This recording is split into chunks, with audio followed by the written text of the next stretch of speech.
പുതിയൊരു വീഡിയോയിലേക്ക് എല്ലാവർക്കും സ്വാഗതം. ആകാശ് കേൾക്കാൻ വേണ്ടി അരവിന്ദൻ്റെ വിവാഹകാര്യത്തെക്കുറിച്ച് ഹേമ പുകഴ്ത്തി സംസാരിക്കുകയാണ്. നാട്ടുകാരും തന്നെ ഒരു 2 മാസത്തേക്കെങ്കിലും നിങ്ങളുടെ വിവാഹം കഴിഞ്ഞ് നിൻ്റെയും ശ്രേയയുടെയും വിവാഹം കഴിഞ്ഞ് അതിനെക്കുറിച്ച് തന്നെ സംസാരിച്ചുകൊണ്ടിരിക്കണം. അത്രയ്ക്ക് ഗംഭീരമായിട്ട് വേണം നമുക്ക് വിവാഹം നടത്താൻ എന്നൊക്കെ പറയാണ്. അത് കേട്ടും കൊണ്ടാണ് ആകാശ് വരുന്നത്. അങ്ങനെ ആകാശ് അവരുടെ അടുത്തേക്ക് വരികയാണ്. അപ്പോൾ ഹേമയും അരവിന്ദും ശ്രുതിയും അനുവും ഒക്കെ ഉണ്ട്. എന്നിട്ട് അരവിന്ദിൻ്റെ അടുത്ത് ചെന്നിട്ട് ഏട്ടാ എന്ന് പറഞ്ഞ് ആകാശ് വിളിക്കുമ്പോൾ പെട്ടെന്ന് തന്നെ അവർ രണ്ടുപേരും അങ്ങ് ഞെട്ടിപ്പോവാണ്. ഹേമയും അരവിന്ദും പതിവില്ലാതെ ഇവനെന്തിനാ ഏട്ടാ എന്നൊക്കെ വിളിക്കുന്നത് എന്നുള്ള ഭാവത്തിൽ കേട്ടോ. അപ്പോൾ ഹേമ ഇതെന്താ ഒരു സൗണ്ട് കേട്ടല്ലോ എന്ന് അരവിന്ദിനോട് കളിയാക്കിയിട്ട് പറയുമ്പോൾ അതെൻ്റെ ഫോണ് മറ്റോ ആയിരിക്കും അമ്മേ എന്ന് പറഞ്ഞ് തിരിച്ചും കളിയാക്കുകയാണ് കേട്ടോ. അപ്പോൾ വീണ്ടും ആകാശ് ഏട്ടാ എനിക്ക് ഏട്ടനോട് കുറച്ച് സംസാരിക്കാനുണ്ട്. അത് കേട്ടപ്പോൾ ഹേമ പറയണം ഇപ്പോഴെങ്കിലും നിൻ്റെ ഏട്ടനാണെന്നുള്ളത് നീ അംഗീകരിച്ചല്ലോ. ഹേമ അരവിന്ദിനോട് പറയണേ ഇനിയൊക്കെ നിന്നെ എല്ലാവരും ഏട്ടനായിട്ടൊക്കെ അംഗീകരിച്ചു തുടങ്ങുമെടാ എന്ന് പറയണേ. അപ്പോൾ ആകാശ് വീണ്ടും അരവിന്ദിനോട് പറയണേ ഏട്ടനോട് എനിക്ക് തനിച്ച് കുറച്ച് സംസാരിക്കണം. അപ്പോൾ അരവിന്ദ് പറയണേ എൻ്റെ അമ്മയുടെ മുന്നിൽ വെച്ച് പറയാവുന്നത് മാത്രം നീ പറഞ്ഞാൽ മതി, എനിക്ക് അങ്ങനെയാണ് നിന്നോട് സംസാരിക്കാൻ താല്പര്യമുള്ളൂ.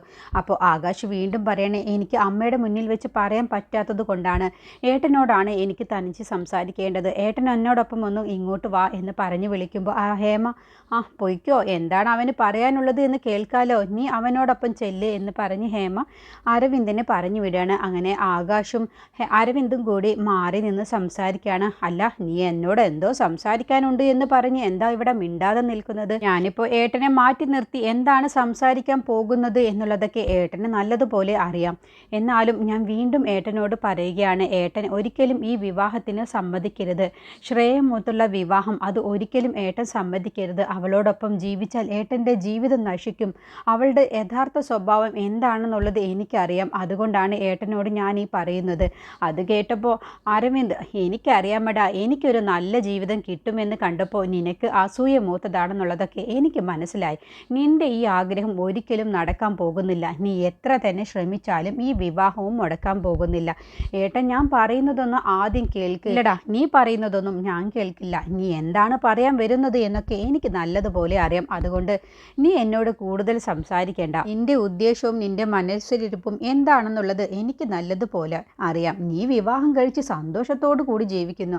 എന്താ ശ്രേയക്ക് എന്താ അതുപോലെ വിവാഹം കഴിച്ച് സന്തോഷത്തോടു കൂടി ജീവിക്കേണ്ട എന്നാണോ നീ പറയുന്നത്? ഏട്ടാ, ഞാൻ ഒരിക്കലും ശ്രേയ സന്തോഷത്തോടു കൂടി ജീവിക്കുന്നതിൽ ഒരു തടസ്സവുമില്ല, എനിക്കതിന് ഒരു ഇഷ്ടക്കുറവുമില്ല. പക്ഷേ ഏട്ടൻ ശ്രേയ ഒരിക്കലും വിവാഹം കഴിക്കരുത്. അവളുടെ ഉദ്ദേശം എന്താണെന്നുള്ളത് എനിക്ക് നല്ലതുപോലെ അറിയാം. എന്നെ കിട്ടാത്തത് കൊണ്ട് എന്നോടുള്ള പക തീർക്കാൻ വേണ്ടിയിട്ടാണ് ഏട്ടനെ വിവാഹം കഴിക്കുന്നത്. ഏട്ടനെ വിവാഹം കഴിച്ചാൽ പിന്നെ ഒരിക്കലും ഏട്ടനെ സന്തോഷത്തോടു കൂടി ശ്രേയോടൊപ്പം ജീവിക്കാൻ കഴിയില്ല. ഏട്ടൻ തന്നെ ഒന്ന് ചിന്തിച്ചു നോക്ക്, എന്നെ അവൾ സ്നേഹിച്ചിട്ട് എന്നിട്ട് എൻ്റെ ഏട്ടനെ വിവാഹം ചെയ്യാൻ ആരെങ്കിലും സമ്മതിക്കുമോ? ഏട്ടനെ അവൾ കല്യാണം കഴിച്ച് എന്നോടുള്ള പക തീർക്കാൻ വേണ്ടി മാത്രമാണ് ഈ വിവാഹത്തിന് അവൾ സമ്മതിക്കുന്നത് തന്നെ.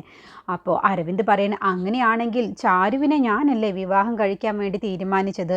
അപ്പോൾ നിന്നെ എന്തിനാണാവോ ചാരു വിവാഹം കഴിച്ചത്? അപ്പോൾ എന്നോടുള്ള പക തീർക്കാൻ വേണ്ടിയാണോ? ഏട്ടനെ വിവാഹം കഴിക്കാൻ വേണ്ടി വന്ന അവൾ, കല്യാണ മണ്ഡപത്തിൽ വരെ എത്തിയ അവൾ, പിന്നെ എന്തിനാണാവോ അവൾ അനിയനെ കല്യാണം കഴിച്ചത്? അവളെപ്പോലെ ഒരു തേപ്പുകാരി എന്നങ്ങ് പറഞ്ഞതോടുകൂടി ആകാശിനങ്ങ് ദേഷ്യം പിടിക്കുകയാണ്. എന്നിട്ട് അരവിന്ദിൻ്റെ ഷർട്ടിൻ്റെ കോളറയിൽ കയറി പിടിക്കുകയാണ്. എന്താടാ നീ പറഞ്ഞത് എന്ന് ചോദിച്ചുകൊണ്ടാണ് ആകാശ് അരവിന്ദിൻ്റെ ഷർട്ടിൻ്റെ കോളറയിൽ പിടിക്കുന്നത്. അപ്പോൾ അരവിന്ദ് ഒച്ചയെടുത്തുകൊണ്ട് കൈയെടുക്കടാ എന്ന് പറയാണ്. അപ്പോൾ ആകാശ് തിരിച്ചും ദേഷ്യത്തിൽ അരവിന്ദിനെ നോക്കിയിട്ട് കൈയെടുക്കുകയാണ്. എന്നിട്ട് അരവിന്ദ് പറയണേ നിന്റെ ഭാര്യയെക്കുറിച്ച് പറഞ്ഞപ്പോൾ നിനക്ക് നല്ല ദേഷ്യം വന്നല്ലോ, അതുപോലെ തന്നെയാണ് ഞാൻ വിവാഹം ചെയ്യാൻ പോകുന്ന എൻ്റെ ഭാര്യയാവാൻ പോകുന്നവളെ കുറിച്ച് പറഞ്ഞാൽ എനിക്കും നല്ല ദേഷ്യം വരും. നീ എൻ്റെ ഷർട്ടിൽ കയറി പിടിച്ചില്ലേ എന്ന് ചോദിച്ച് ദേഷ്യത്തോടു കൂടി അരവിന്ദ് നോക്കുമ്പോൾ ആകാശ് പറയണേ സോറി ഏട്ടാ, എൻ്റെ അടുത്ത് ഒരു തെറ്റുപറ്റി. എനിക്ക് അതിനു വേണ്ടി ഏട്ടൻ എന്ത് ശിക്ഷ തന്നാലും ഞാൻ അത് സ്വീകരിച്ചോളാം. പക്ഷേ എന്നെ ശിക്ഷിക്കാൻ വേണ്ടി ഏട്ടൻ ഒരിക്കലും സ്വയം ശിക്ഷ ഏറ്റുവാങ്ങരുത്. ഞാൻ പറയുന്നതൊന്ന് ഏട്ടൻ മനസ്സിലാക്ക് എന്ന് പറഞ്ഞപ്പോൾ ഞാൻ അതിന് ഒരു പൊട്ടനൊന്നുമല്ല. അതെ, ഏട്ടൻ പൊട്ടനൊന്നുമല്ല, പക്ഷേ ഏട്ടനേക്കാളും ബുദ്ധിയുള്ളവളാണ് ശ്രേയ. ശ്രേയയുടെ മനസ്സിലുള്ള പക മനസ്സിലാക്കാതെ അത് ഏട്ടൻ വെറുതെ ബലിയാടാവരുത് എന്നൊക്കെ ആകാശ് മനസ്സിലാകുന്ന രീതിയിൽ അരവിന്ദിനോട് പറയുമ്പോഴൊന്നും അരവിന്ദ് അത് കേൾക്കാൻ പോലും കൂട്ടാക്കുന്നില്ല. അങ്ങനെ അരവിന്ദ് പറയണേ നിനക്ക് പറയാനുള്ളതൊക്കെ നീ പറഞ്ഞു കഴിഞ്ഞില്ലേ, എന്നാൽ ഇനി എനിക്ക് പറയാനുള്ളതാണ് നീ കേൾക്കാൻ പോകുന്നത്. നീ എന്ത് തന്നെ പറഞ്ഞാലും ശരി, ഈ വിവാഹത്തിൽ നിന്നും ഞാനൊരിക്കലും പിന്മാറില്ല. ഞാൻ ഈ വിവാഹം കഴിച്ചു കഴിഞ്ഞാൽ എന്താണ് പിന്നെ ഉണ്ടാവാൻ പോകുന്നത് എന്ന് നിനക്കിനി ഇനി കാണാൻ കിടക്കുന്നതേ ഉള്ളൂ. നിനക്കും നിൻ്റെ ഭാര്യയ്ക്കും ഇനി ഉറക്കമില്ലാത്ത നാളുകളാണ് വരാൻ പോകുന്നത്. നിൻ്റെ ഓഫീസിലെ എല്ലാ കാര്യങ്ങളും തീരുമാനിക്കാൻ പോകുന്നത് ഇനി ഞാനാണ്. ഇനി ഒപ്പിടേണ്ട ചടങ്ങുകൾ മാത്രമാണ് ശ്രേയയ്ക്ക് ചെയ്യേണ്ടതുള്ളൂ. ബാക്കിയെല്ലാം തീരുമാനിക്കുന്നത് ഇനി ഞാനായിരിക്കും. ഈ മാഷിൻ്റെ കുടുംബത്തിലേക്ക് ഇനി ഒരു PWD എഞ്ചിനീയറാണ് കടന്നു വരാൻ പോകുന്നത്. ഇതൊക്കെ ഓർത്ത് നിനക്കിപ്പോൾ നിൻ്റെ മനസ്സ് പെടപെടാന്ന് പിടയ്ക്കുന്നുണ്ടാവുമല്ലേ? എങ്കിൽ നീയും നിൻ്റെ ഭാര്യയും ഇനി അത് കണ്ടു നടക്കണം.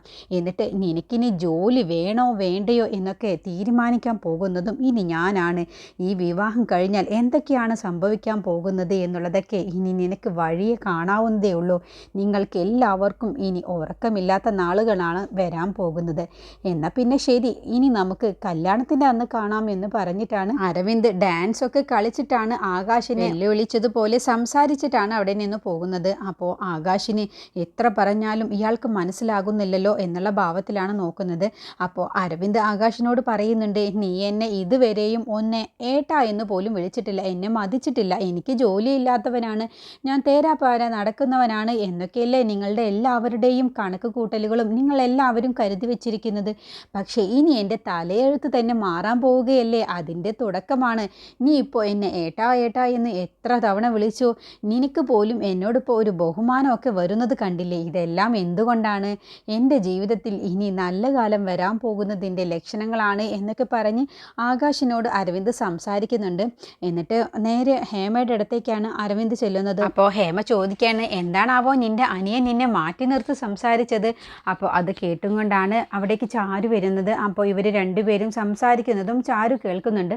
എന്നിട്ട് അരവിന്ദ് പറയാണ്, അമ്മേ, നമ്മൾ കരുതുന്നത് പോലെയൊന്നുമല്ല ആകാശിന് എൻ്റെ ജീവിതത്തിൽ എന്തൊരു സ്നേഹമാണ്. എൻ്റെ ജീവിതത്തിനെ കുറിച്ച്, എൻ്റെ ഭാവിയെക്കുറിച്ച് ഓർത്ത് അവന് നല്ല സങ്കടമുണ്ട്. നമ്മൾ കരുതിയതൊക്കെ തെറ്റായിരുന്നു അമ്മേ. അവന് എന്നോടുള്ള സ്നേഹവും കരുതലും ഒക്കെ കണ്ട് എൻ്റെ കണ്ണുകൾ നിറയുന്നു അമ്മേ. അവൻ എന്നോട് പറഞ്ഞത് ശ്രേയയെ ഞാൻ കല്യാണം കഴിച്ചാൽ എൻ്റെ ജീവിതം നശിക്കും, ഈ വീട് ഇല്ലാതാവും എന്നൊക്കെയാണ് പറഞ്ഞത്. അപ്പോൾ ഹേമ, ഓഹോ അത് ശരി, അതാണോ നിന്നെ മാറ്റി നിർത്തി സംസാരിച്ചത്? അവൻ എൻ്റെ കാല് പിടിച്ചില്ല എന്നേ ഉള്ളൂ അമ്മേ. അവൻ കരഞ്ഞുകൊണ്ട് എന്നോട് യാചിച്ചിട്ടാണ് സംസാരിച്ചത് ശ്രേയയെ വിവാഹം കഴിക്കരുത് എന്നുള്ളത്. അപ്പോൾ അതൊക്കെ കേൾക്കുമ്പോൾ ചാരു കേൾക്കുന്നുണ്ട് എന്ന് ഹേമക്കും അരവിന്ദനും മനസ്സിലാകുന്നുണ്ട്. അപ്പോൾ അരവിന്ദ് കൂടുതൽ ആകാശിനെ താഴ്ത്തി സംസാരിക്കുകയാണ്. എന്നിട്ട് പറയണേ, അവനിപ്പോൾ കാര്യം നടക്കാൻ വേണ്ടിയിട്ടാണ് എന്നോടിങ്ങനെ യാചിച്ചുകൊണ്ട് സംസാരിക്കുന്നത്, എന്നോട് സ്നേഹം അഭിനയിച്ച് സംസാരിക്കുന്നത്.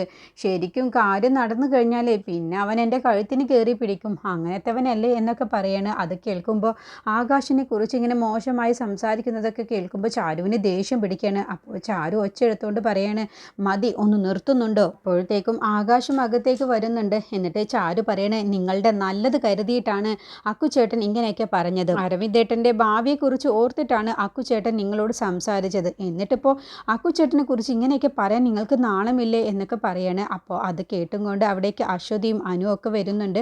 അപ്പോൾ ചാരു ഒന്ന് നിർത്ത് എന്ന് പറയാണ്. അപ്പോൾ ചാരു ആകാശിനെ നോക്കുകയാണ്. എന്നിട്ട് ചാരു പറയണേ, എന്തിനാണ് അക്കുച്ചേട്ടാ ഇവരോടൊക്കെ സംസാരിക്കാൻ പോയത്? നമ്മൾ പറഞ്ഞതല്ലേ ഇതെല്ലാം വിധിയാണ്, ദൈവം തീരുമാനിച്ചതുപോലെ എല്ലാം നടക്കട്ടെ എന്ന് പറഞ്ഞിട്ട് പിന്നെ എന്തിനാണ് ഇവരോടൊക്കെ സംസാരിക്കാൻ പോയത്? ദൈവം തീരുമാനിച്ചത് നമ്മളെ കൊണ്ട് ഒരിക്കലും മാറ്റാൻ കഴിയില്ല, ഓരോരുത്തർക്ക് അനുഭവിക്കാനുള്ളത് അവരിവർ തന്നെ അനുഭവിച്ചോട്ടെ. അരവിന്ദ് ചാരുവിനെ കളിയാക്കിയിട്ട് സംസാരിക്കുകയാണ്.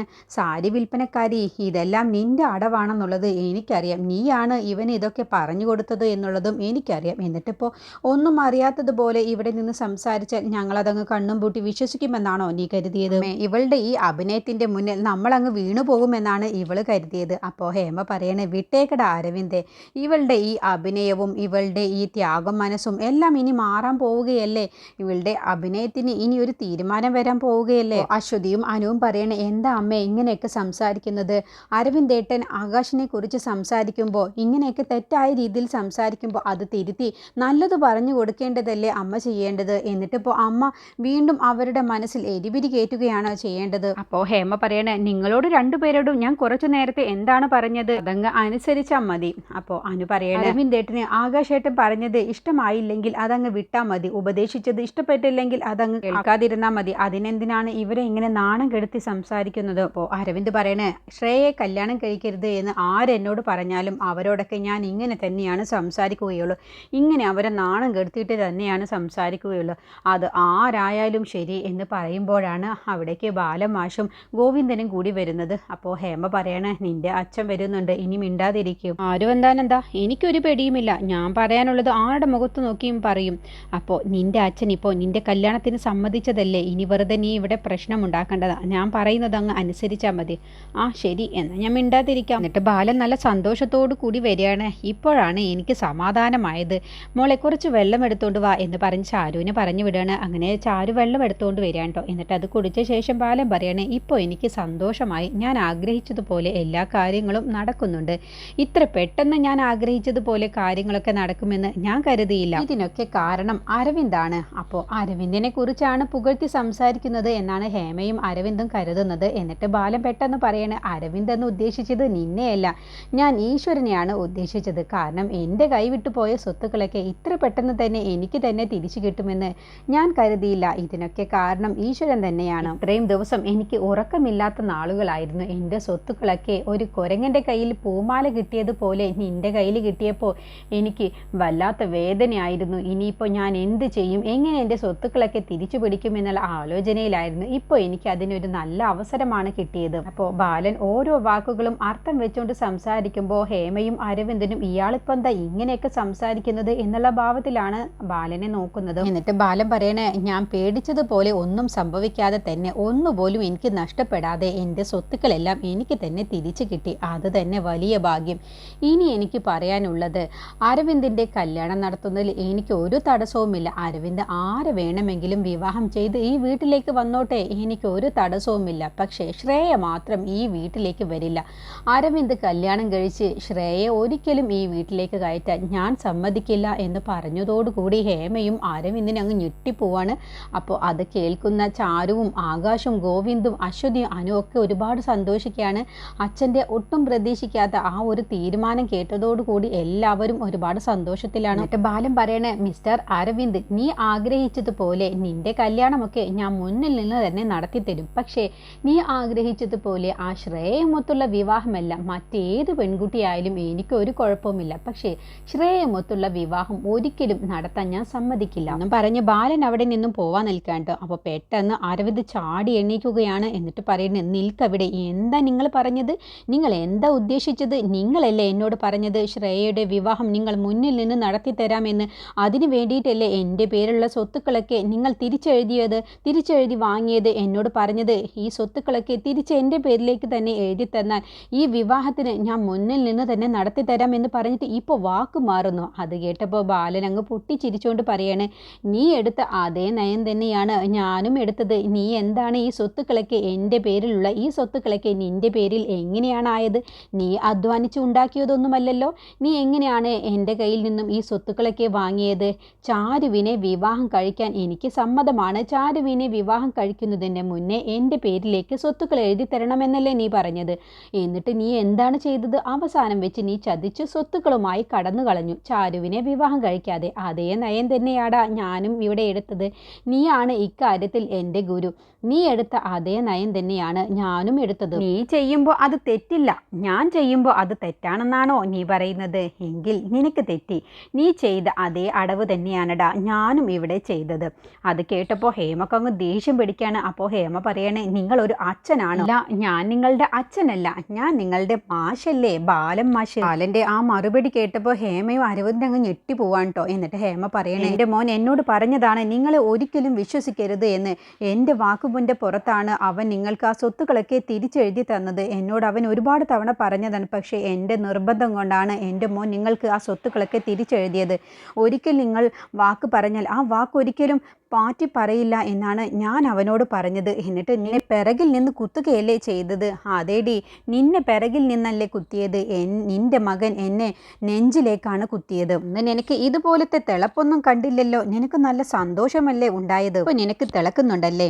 നീ എന്താണ് കരുതിയത് എന്നെക്കുറിച്ച്? ബാലൻ മാഷ് ഒരു വാക്ക് പറഞ്ഞിട്ടുണ്ടെങ്കിൽ അത് പാലിക്കുക തന്നെ ചെയ്യും. പക്ഷേ അത് നല്ലവർക്ക് മാത്രമാണ് ഈ ബാലൻ മാഷ് വാക്ക് കൊടുത്തിട്ടുണ്ടെങ്കിൽ അത് വാക്ക് പാലിച്ചു കൊടുക്കുകയുള്ളൂ. അല്ലാത്തവർക്ക് ബാലൻ മാഷിന് നല്ല തിരിച്ചടി കൊടുക്കാനും അറിയാം എന്നൊക്കെ പറഞ്ഞ് ബാലൻ നല്ല കിടിലം മറുപടിയാണ് കൊടുക്കുന്നത്. അതോടുകൂടി അരവിന്ദും ഹേമയും അങ്ങ് തരിച്ചു നിൽക്കുകയാണ്, അന്തം വിട്ട് നിൽക്കുകയാണ്. എന്നിട്ട് അരവിന്ദ് ബാലൻ്റെ അടുത്തേക്ക് വരികയാണ്. അപ്പോൾ നിങ്ങൾ പറഞ്ഞു വരുന്നത് എന്താണ്? എൻ്റെയും ശ്രേയയുടെയും കല്യാണം നടത്തി തരില്ല എന്നാണോ?